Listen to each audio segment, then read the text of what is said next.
good morning, everyone. I'm Mike Jones, President and CEO of the Institution for Savings, and I'm here with Kimberly Rock, our Chief Operating Officer. We'd like to welcome all of you to this year's annual breakfast of Our Neighbors Table. For many of us, it's been very challenging over the last 6 months. However, I must say, in our little corner of the world, I think we've done a great job keeping together, keeping safe, and most of all, helping those who need it most.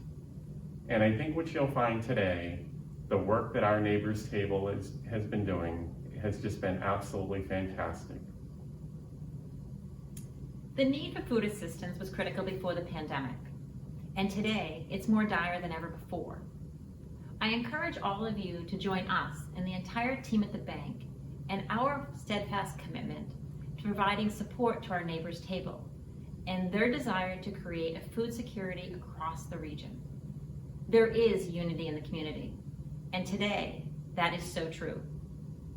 The Institution for Savings is proud to be the lead sponsor of this morning's annual breakfast. We congratulate the champions that will be heard later in the broadcast. They truly are the heroes. Those are the ones that go above and beyond. Unity and community. We also want to thank the board, the employees, and the volunteers at Our Neighbors Table for their countless hours of work. They make a difference every day. Unity and community. Thank you. So what we'd like to do is kick it off with a $10,000 pledge where we will match every dollar up to $10,000 from now until the end of this month. Thank you so much, and I hope you really enjoy today's breakfast. Good morning, everyone. I'm Eve Lee, and as chair of the board here at Our Neighbors Table, thank you all for joining us today. This breakfast is always one of my favorite events of the year, and I'd really look forward to seeing you all in person. But even though we're not together physically, you're certainly with me in spirit. I'd like to thank all of the event sponsors who helped to make this broadcast happen. First, a huge thank you goes to Institution for Savings, our presenting sponsor, for kicking off the morning with an incredible call to match their generosity. We are grateful for your ongoing partnership, and your $10,000 match challenge to the community is simply above and beyond. Thank you for all that you do. I know all of you will join with me as we rise to this challenge together this morning. You can make a donation while you enjoy the event. We'll have live links posted on your screen throughout the broadcast, or you can go directly to ourneighborstable.org/give. And please help us spread the good word. Thank you also to our champion sponsors, Amesbury Industrial Supply, ARC Technologies, Atlantic Hospitality, Newburyport Bank, and Water Street Realty. And another big thank you goes out to Anna Jake's Hospital, Bentley's Real Estate, First Payroll, Linden Financial Group, and Modern Heritage. And last but not least, thank you to all of you out there hosting virtual tables and watch parties this morning, to our Food Security Advisory Group, to our staff, my fellow board members, and to all of our dedicated volunteers. Thank you for making food security possible, even in a pandemic. Over the past year, we welcomed more than 1,000 people to shop for groceries or grab dinner on a Wednesday night for the very first time, while also being blessed by 1,000 first-time donors to our mission. Whether you've been with us for years or find yourself joining us here in 2020 for the first time, together, we are the spirit of unity in community.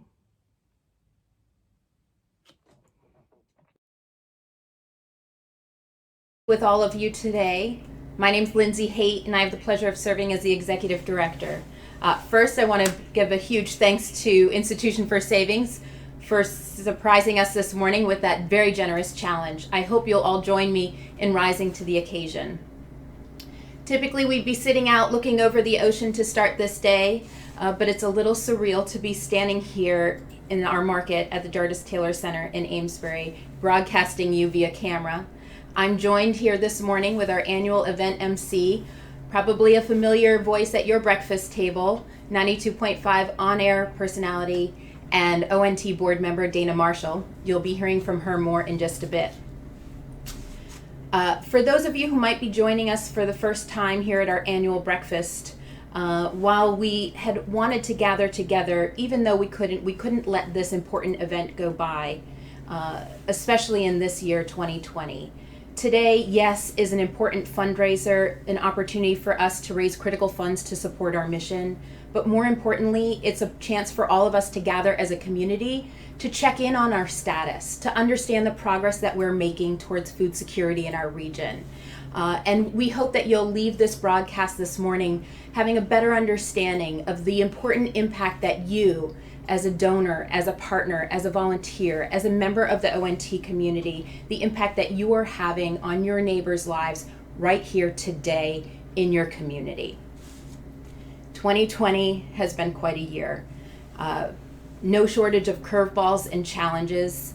The impact of the coronavirus on our individual and personal health has changed the way we interact with one another, the way we shop for groceries, the way we school our children, and even here this morning for our breakfast.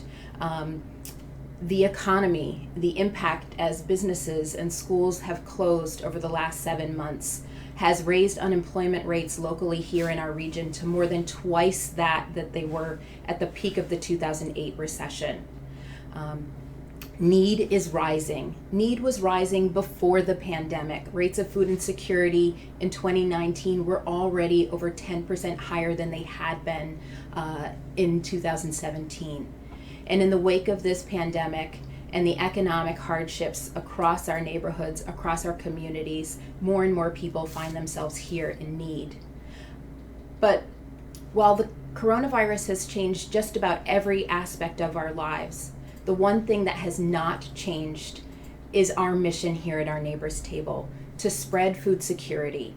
And so I actually want to kick off my segment of the breakfast this morning the same way I did just 1 year ago, to talk about our vision and our goals to spread food security across our region. In 2017, we established our strategic plan that carried us into 2020. It was based on a vision for creating universal food access for every single member of our community when and where they needed it, regardless of the circumstances that brought them into their struggle. Our 2017 to 2020 strategic plan focused on the communities where need was concentrated most, and it built on our existing partnerships in Amesbury, Newburyport, Merrimack, and Salisbury. So here we find ourselves in a year where suddenly more people than ever are thrust into the same boat. But the work that we've been doing up to this point has prepared us and allowed us to be able to respond. In addition to just what we are going to do to bring food into our community, we also know that it's just as important how we do that. And what 2020 has taught us more than ever is that food security must be a collective goal. No one person, no one organization can achieve this. It requires collaboration across sectors, community residents of all ages participating, partnering to take care of each other. Last year, we introduced our Food Security Advisory Group, made up of Anna Jaques Hospital, Children's Healthcare, all of our school districts, our councils on aging, and our social service partners across the region. For many years, our Neighbors Table has brought together all of our other peer organizations who are also providing groceries and meals to our community, and never has that collaboration with our Seacoast food providers been more important today. So some of the things that we brought into 2020, there was a world before coronavirus, and it's hard to believe, it's hard to remember back that far. But at the beginning of 2020, our partners were coming together to celebrate some of the successful strategies that we had already begun to employ. Training children's healthcare staff, every member from the billing department to the physicians and nurse practitioners on the prevalence of food insecurity. More than 60 elementary level teachers and staff in Newburyport had completed food security training to equip them not only to recognize and have compassion for families who might be struggling, but to give them the tools they need to connect them to the food resource advocate here at our neighbor's table.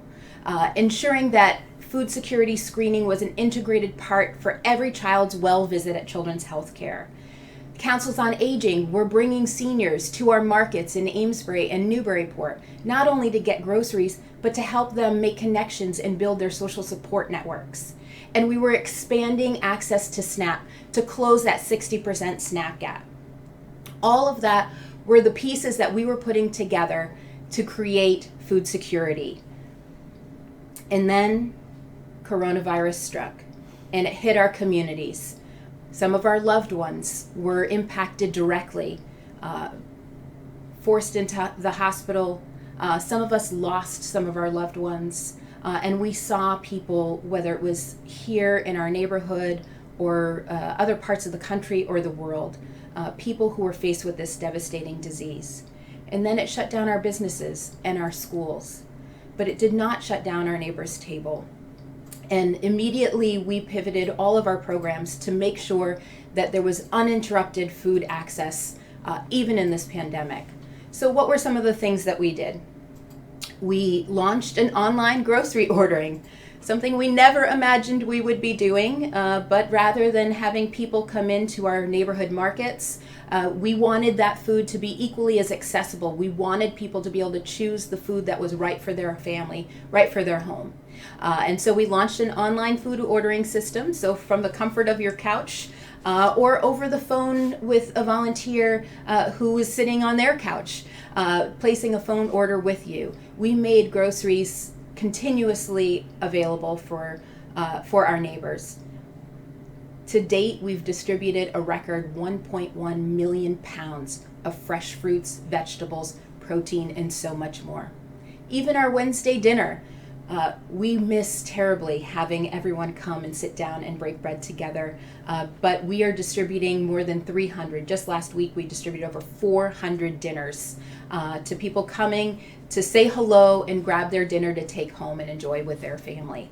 All of these things, our partner sites as well, the Seacoast food providers, have all adapted to this. But what I can proudly say to you today is that not for a single moment, not for a single day has our community had to worry about whether or not they could have food to put on their table tomorrow. And as a result, we have already served more than 4,600 people through our grocery programs. More than 1,300 of them are 60 and over, our most vulnerable population. Creative strategies, those buses that used to come from the Council on Aging still come, but now they fill up with bags to bring home and deliver right to our seniors' doors. More than 64% of new people enrolled in our grocery programs are families with children. By far, they are the group that has been hardest hit through job loss and schools closing. More than 1,400 of our neighbors have been welcomed to our neighbors' table for the first time since the middle of March. More than 1,400 people who have never sought help before, who were stable, who were finding a way to scrape by without needing it. For those families that are coming today, what we learned last year was that when a family comes and shops at our neighbor's table, it's not just a little bit of food, but they are actually saving more than $50 a week. That's over $200 a month. Those are critical dollars today when people are worried about not having enough hours to work or whether or not they have a job at all. That's over $200 a month that they can redirect to pay their rent, to pay their mortgage, to pay for their health care, those who are paying for COBRA, whatever their household needs are. We've freed up that resource so that families can take care of one another. As we headed into 2020, we were hoping to be able to declare universal food access in our 4 priority communities of Amesbury, Merrimack, Newburyport, and Salisbury. And I'll tell you that we are actually closer than ever before. In Amesbury, just this year in 2020, we've served over 1,800 residents. And in a recent return to school survey, fewer than 6% of families identified food access as a concern at home. That's still too high, and we're not done yet. And we've got to reach out to those 6% of families. But compared to statewide and national rates of well over 16 and 17 and sometimes 20%, I'd say that that's a good indicator that food is available here. In Merrimack, we've served more than 500 residents. In Newburyport, over 800 residents served, 365 of them coming to us for the first time this year. And in Salisbury, again, almost 900 residents, more than 300 again, who are coming to us for the first time. There are so many challenges facing us today, and they're not over. We don't know what 2021 is going to bring at us, but what I want to leave you with today is knowing that universal food access, what we have proven today, universal food access is possible even in a pandemic, but we can't do it without you. I've shared a lot of numbers. That's my job in this event every year, is to share some numbers and show you the progress. But behind every statistic is a story. It's a person, it's a child, it's a grandmother, it's an uncle, it's a teacher, someone who is struggling. We can't forget that these numbers represent our neighbors, and we are humbled and privileged to receive your investment to make sure that we can take care of those neighbors. So as we proceed through this breakfast, you'll see some of the stories that make our neighbors table a unique place, a place where unity and community perseveres even in this global pandemic. And so our next segment will feature one such story. Enjoy. Well, hello there. My name's Dana Marshall. I'm a board member at our neighbors table, and it's my pleasure today to be sitting on this beautiful porch in Merrimack, Mass. with my new friend Dot. Hey, Dot. It's Welcome. good to see you. So it's a gorgeous day. You and I met about 3 weeks ago on a Zoom call and got to know one another. And I thank you very much for welcoming me into your home to talk about our neighbors table and your experience. So would you share with us all where you're from and what you do for work? I'm from the North Shore of Boston in Manchester, Mass, now Manchester by the Sea. And I've lived on the North Shore for my whole life, and now, more in the Merrimack Valley area, Newburyport, Amesbury, and Southampton, New Hampshire. So, And you live in this beautiful home that you and your husband restored. yeah. It's a labor of love, clearly. It's beautiful. We're lucky. We absolutely love it. It was a mess when we found it, and it's gorgeous now, and a lot of peace in the backyard. So tell us what brought you to our neighbors table for the first time. Well, about 10 years ago, I went through a divorce, and a lot of women and men, think, okay, I'm going to go through a divorce and have, peace and set up my new home. And I have had 2 young children at the time. They were in their, mid-teens. They're in their 20s now. But, and one day, I'm setting up house and realizing that the money is not quite meeting the food budget and the electric budget and the oil budget. And it had never occurred to me to reach out for help. And my sister had told me to go to Community Action for fuel assistance. And when I was there, I saw a flyer for our neighbor's table, and I thought, oh my goodness, I forgot there's help out there. So I called, and Lori Townsend answered the phone and said, get right over here. And so I put the kids in the car, and because I figured I might need help with groceries, and I sat in the parking lot for a good 15 minutes before I got the courage to go in, because I was ashamed. And that's not something that's exclusive to you, unfortunately. But I just can't imagine what it must be like to have your children in the car, a major life change, coming from a marriage that wasn't perfect, and trying to start all over again, and feeling like you're ashamed. That's just not the right thing. So tell us how you were treated when you first entered our neighbor's table, once you got the courage to go in the door. yes, so I walked in, and saw Lori Townsend's wonderful smiling face, and she welcomed me and she put me at ease instantly. And she said, okay, let's grab some bags, let's go over. They weren't even open at that time. So, I mean, it was, it was an instant relief of get some bags, let's go get some groceries. And she loaded up about 4 bags of groceries for me, and just being conversational and kind, and she restored my dignity within moments of just like, hey, it was very friendly and relaxed, and everybody feels that way when they come here, not to worry. And it was remarkable, and it was warm. I think that was the most poignant part for me, is the warmth that I received. That's wonderful. That just de-escalated my feelings. And it sounds to me, and I hear this often, that guests for the first time expect to, kind of jump through hoops and have to, fill out all kinds of paperwork. And where there are some things that folks need to share, it is a bit of a different scenario, if I'm not mistaken. Absolutely. It's so simple. You walk in, you say,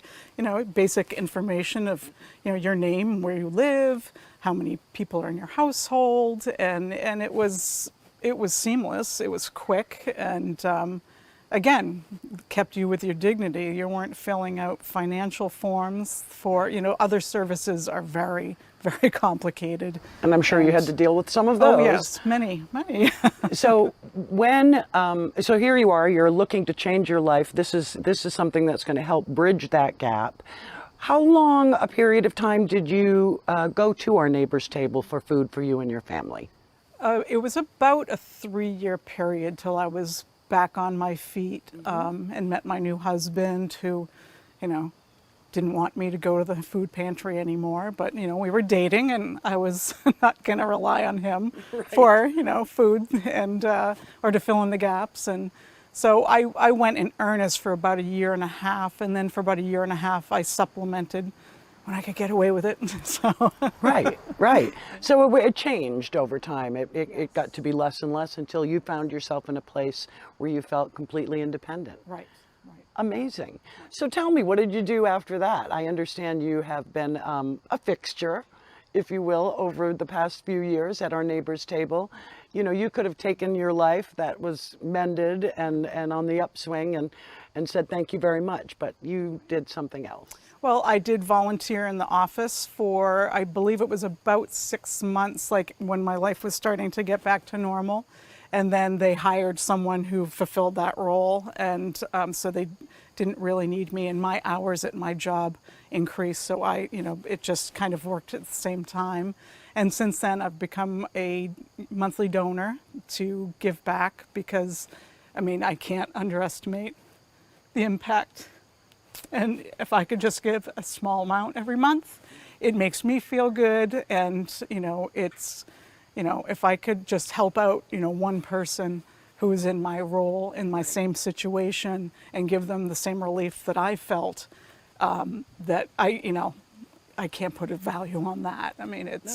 So. Well, it's amazing. And, to think that you are helping other moms and other dads who have kids sitting in their car. Who need to get food, and in these days, as we all well know, the number of people in need has grown exponentially. So it's just so important to hear stories like yours that give people hope and let them know that there is somewhere to go. During the time you visited Our Neighbor's Table, are there any moments that stand out for you? I remember the first Thanksgiving and Christmas when I was after my separation at the time, and I had nothing for my kids for Christmas dinner or Thanksgiving dinner.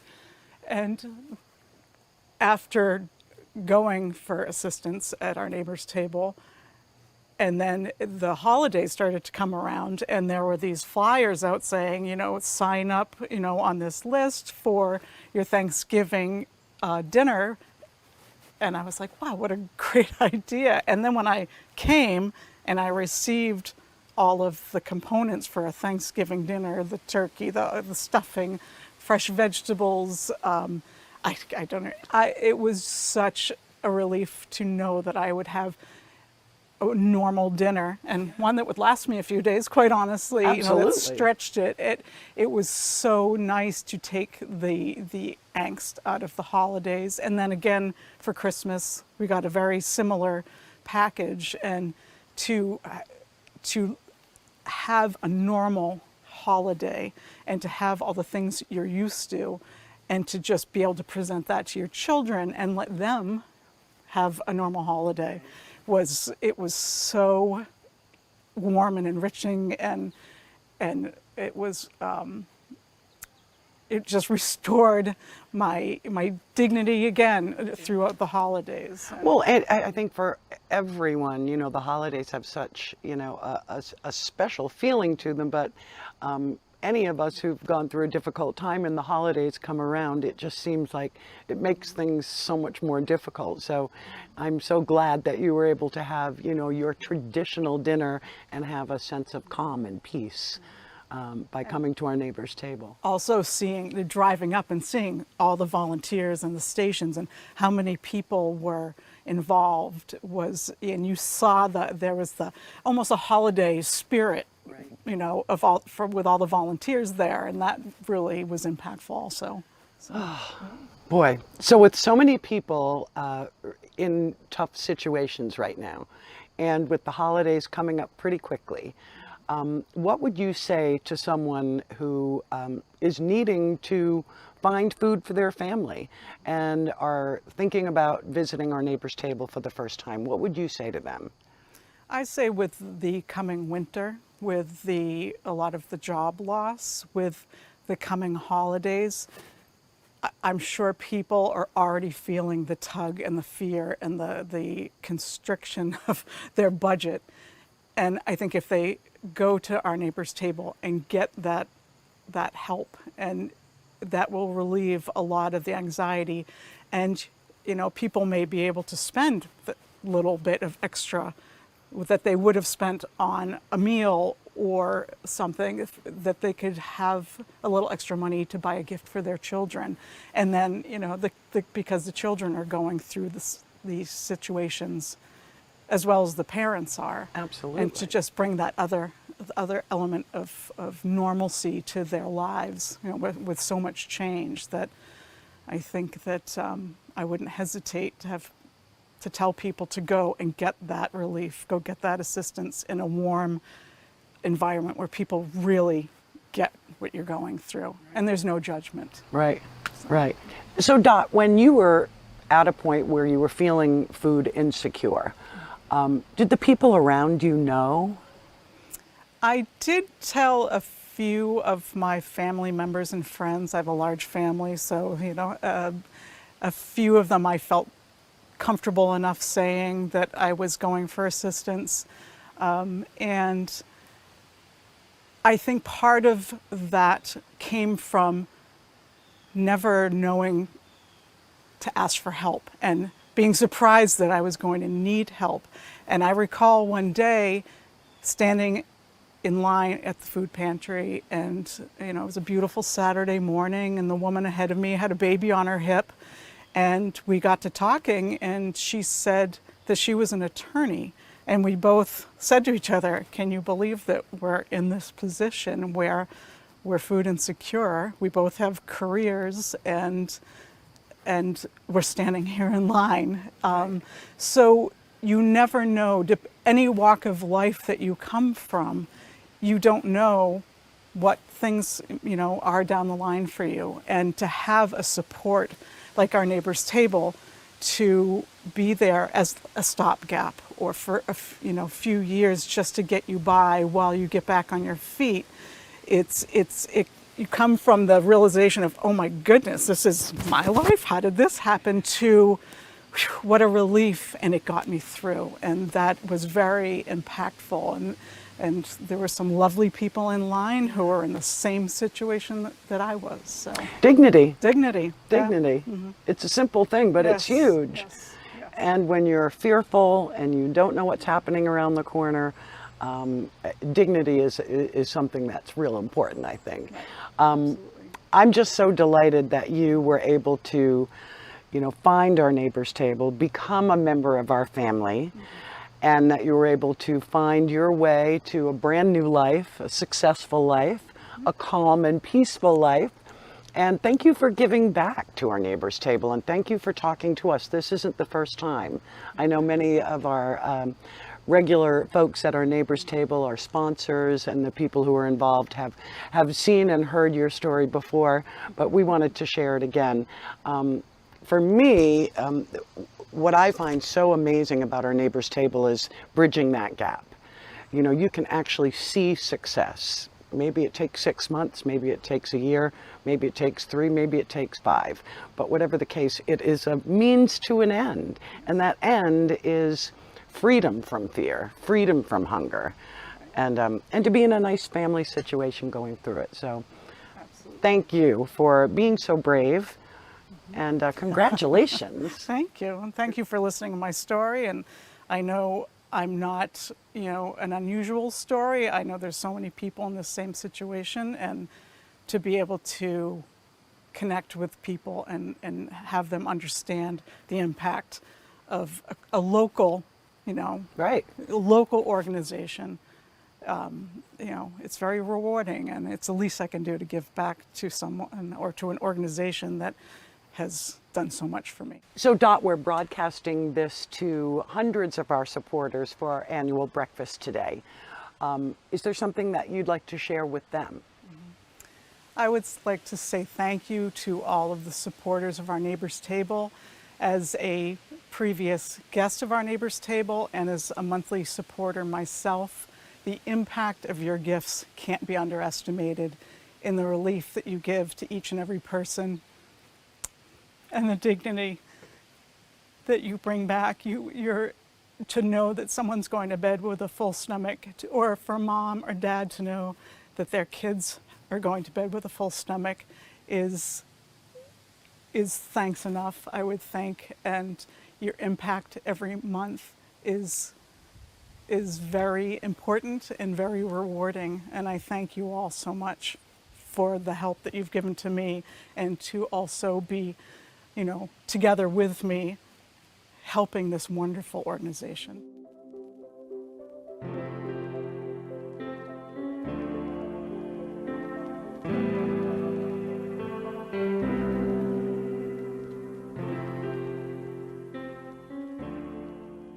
What does community mean to us? C, collaboration. O, offering help. N, mutual respect. M, making friends. U, unity. N, neighbors helping neighbors. I, including everyone. T, teamwork. Y, your friends, your family, your home, your community. Good morning and hello again. I'm Dana, and I'd just like to say again what an amazing woman Dot is. She's my new best friend, and we have made a point to stay in touch with one another. I think that her story is indicative of so many who have come through our doors here at our Neighbor's Table. So creating food insecurity is not anything any one person can do alone. It takes a community to unite us, to bring us together, to find that common mission of bringing nourishing food to people, to do it with kindness, and to have dignity in service. Those are the important things about creating food security in our communities.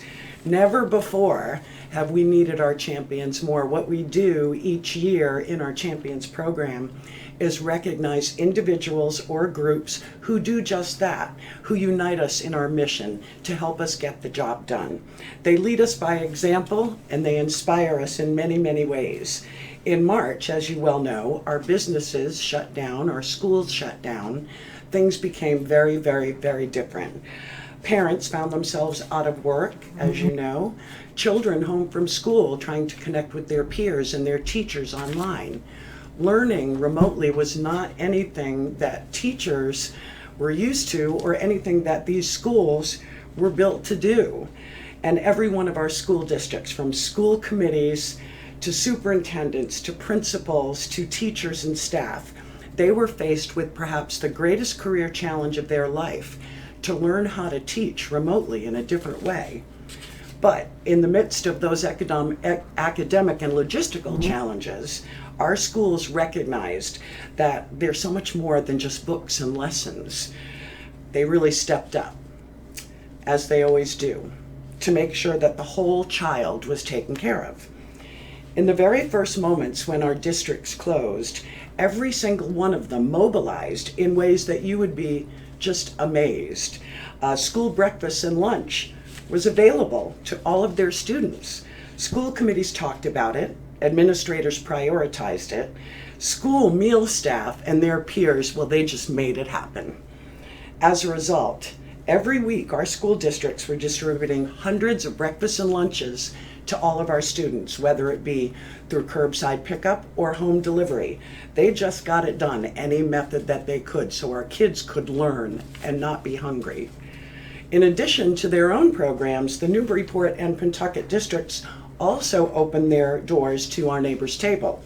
When our site could not manage the COVID crisis, well, we were able to relocate our Newburyport and Merrimack grocery distribution centers to the Knock and Sweetser schools.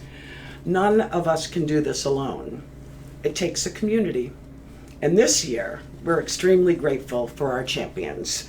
Please join me in recognizing 4 school districts, very important school districts to our Neighbors Table and to our community, for their tireless work, and in particular, the kitchen staffs, for caring for our kids in Amesbury, Newburyport, Pentucket, and Triton schools. Thank you. You are our champions. Thank you to the Newburyport Public Schools for all that you've done to keep our children and families nurtured and nourished through this crisis. We applaud you and recognize you as one of our 2020 community champions. Oh, thank you. On behalf of the Newburyport Public Schools and the surrounding areas, we are honored for this award.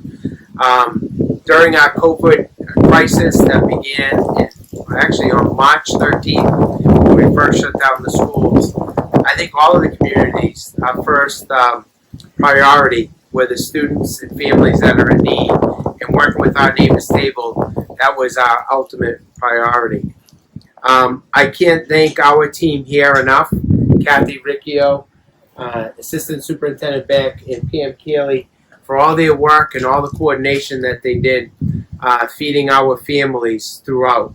Each week we had many families, not only Newburyport families, but also surrounding area families coming and gathering food for an entire week, breakfasts and lunch throughout. I think that's probably the silver lining in this COVID pandemic that we were in, that we focused on our children and our families throughout, and the giving was just tremendous. I'll give you a quick story. Our first week that we were feeding families, and at the time of a very unknown virus, our staff, kitchen staff, came in to provide the meals, prepare the meals and provide them for that day. As superintendent, I wanted to walk down to thank them personally for coming in and preparing those meals. As soon as I walked into the kitchen, our cafeteria staff, before I could even thank them, they thanked me for giving them the opportunity to make those meals. They said the first thing that we thought of was our families in need and how we were going to be feeding them throughout. So that is the community approach. That is the self-sacrifice that I think all of us do on a daily basis, and really thinking for those that are less fortunate. So I can't be prouder of being the superintendent here in Newburyport, and I can't be prouder of being working in the region with so many great people, like for our Neighbors Table, and all we do to help those that are less fortunate. So it is a true honor, and it's an honor to speak about this award, and you know, we are just so proud of the efforts of this community and the surrounding communities. What does community mean to me? It means everyone in the group supporting one another. It means working together to make sure that all of our families are taken care of and well cared for. I think I would just say that it has been our pleasure. It's a lot of work, but we're all very happy to be feeding our students in Amesbury.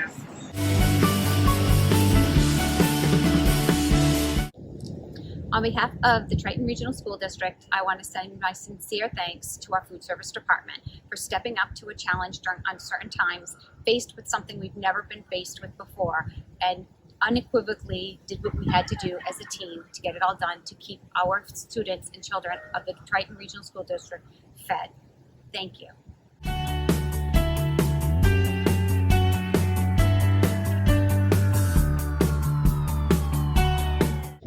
What does community mean to Pentucket? Well, we have 3 different towns here, and they all combine together to educate our students, but they work together as a whole community to support one another. And as a district, we've been really proud of the way our students, our parents, and especially our educators have all worked together to make everything as productive and helpful as possible during these really troubling times. And even before this, the towns and the people in this district did wonderful things to support each other. And since COVID started, it's really just shown the great efforts on behalf of everyone involved to make sure that everyone is taken care of. Many of you know our next community champion, whether you've shopped or volunteered in the Amesbury or Newburyport markets, or popped into a dinner on Wednesday night, you might see him. Or maybe you met him when you visited one of our many booths around town or at Yankee Homecoming. This guy has a familiar and very kind face. While our schools and governments and businesses and even ONT had to change the way we did business, the heart of our mission had to stay true. And as we heard from Dot, it really does take a community, so many people connecting so that we can get through a crisis and move on from the tragedy. Well, our Neighbors Table is a community made up of literally thousands, think about that, of people who extend their hearts and their hands on a daily, weekly basis. And many of these people are in it every week, working tirelessly to make sure that people have food. Now, Bob, this man that I'm about to speak of, he was a new retiree. We first met him about 7 or 8 years ago. He came in to do a volunteer shift, and that one volunteer shift turned into 2 per week, and then it turned into many, many more, multiple weeks. You would be hard-pressed to come into our Neighbors Table on any day of the week and not find Bob here in our market. He is always greeting people with a smile. He has showed me how to load people's cars with groceries because that's what he's really, really good at. But most importantly, he shares his stories about our Neighbors Table. He's compassionate. He lets people know that he cares. And we're just so grateful for him. He's a fixture here in our markets, rain or snow. I was here in an ice storm, and he was loading groceries like it was 70 degrees and sunny. Making new friends is really important to Bob, and I feel very fortunate to call him a friend. He actually has been on this stage before at a previous breakfast. In January, Bob joined our board of directors at our Neighbors Table. Really wonderful to serve beside him. He's got great ideas, and he knows how things happen on the ground level. So please help me in recognizing our friend Bob Merciak as our community champion. So Bob was not able to be with us here today, but a few days ago we surprised him with this award. So please take a moment and look. Good morning, everybody. Okay, so here's the big day. It's the Community Champion Award for 2020, and our fantastic volunteer Bob Merciak, who I have such great love for, is about to find out. I'm about to tell him the big news that he has been recognized as our 2020 Community Champion. He has no idea. None of our volunteers or staff know. This is a big surprise, so come on, we're gonna go. They're all waiting for us to make a big surprise announcement in the warehouse. Come with me. Thank you everybody for gathering for us today. I know you're looking forward to a busy shift this afternoon, but I wanted to share a really important announcement. It is the fall, and as many of you know, in the fall we have our annual breakfast We can't do that the same way this year, but we are having a broadcast event. All of our friends are tuning in to watch us. And a very special moment every year in our breakfast is when we recognize our community champion. And this year, I want to tell you, our community champion is our very own, very beloved Bob Merciak.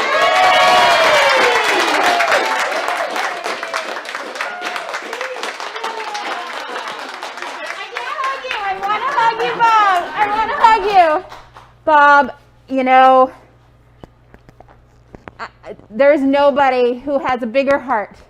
And in this day when we all have to stand so far away, you still find a way to bring your smile and your love to all of us. So it is such great joy that you bring to all of us. And it's my pleasure to recognize you as our champion this year. So this, my friend, is for you. Thank you.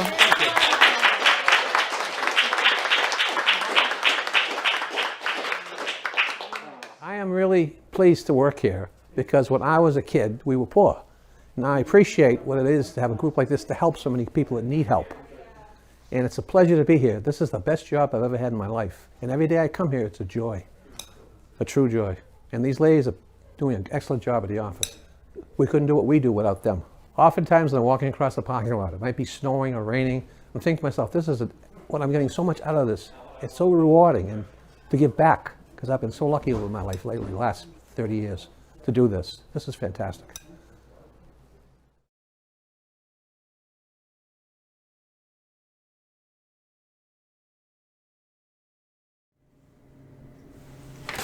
A huge thank you and congratulations to all of our community champions this year.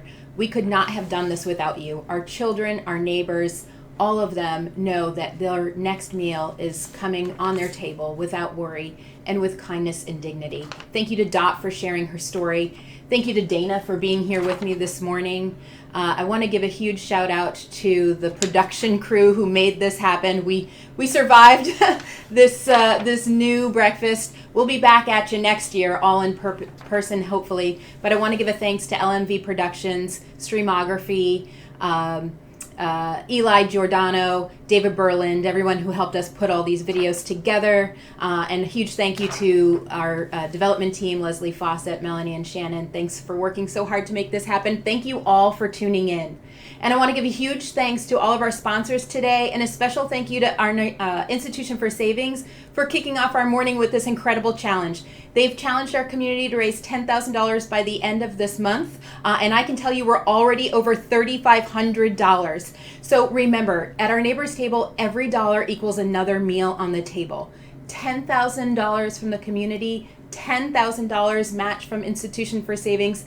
That's 20,000 meals for your neighbors. It doesn't happen without all of your help. Call your friends, spread it on social media, go to ourneighborstable.org/breakfast before you sign off this morning, and then post it on your Facebook, on your Instagram, on your Twitter, wherever you're reaching out to your friends. Let them know we can rise to this challenge. Our neighbors are counting on us. We don't know what the future will hold, but we know that no one has to worry about their next meal. Thank you all. Have a wonderful day. Stay well.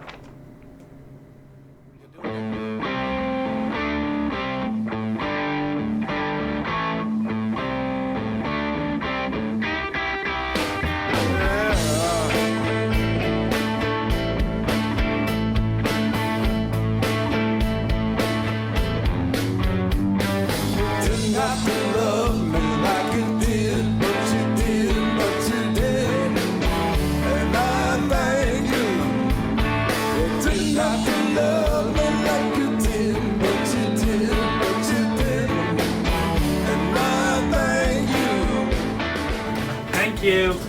Thank you. Thank you, thank you, thank you. Thank you. Thank you. Thank you. Thank you.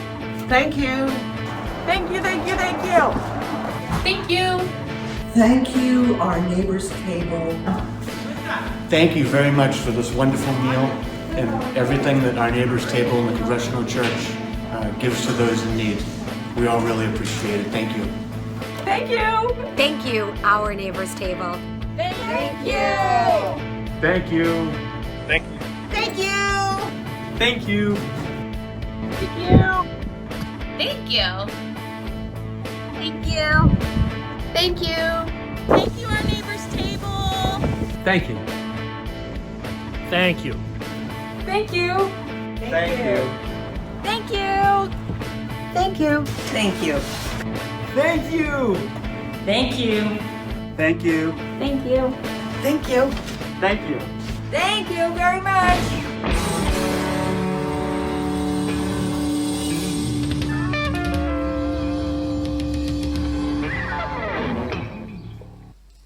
Thank you, our neighbor's table, for letting me work on this video.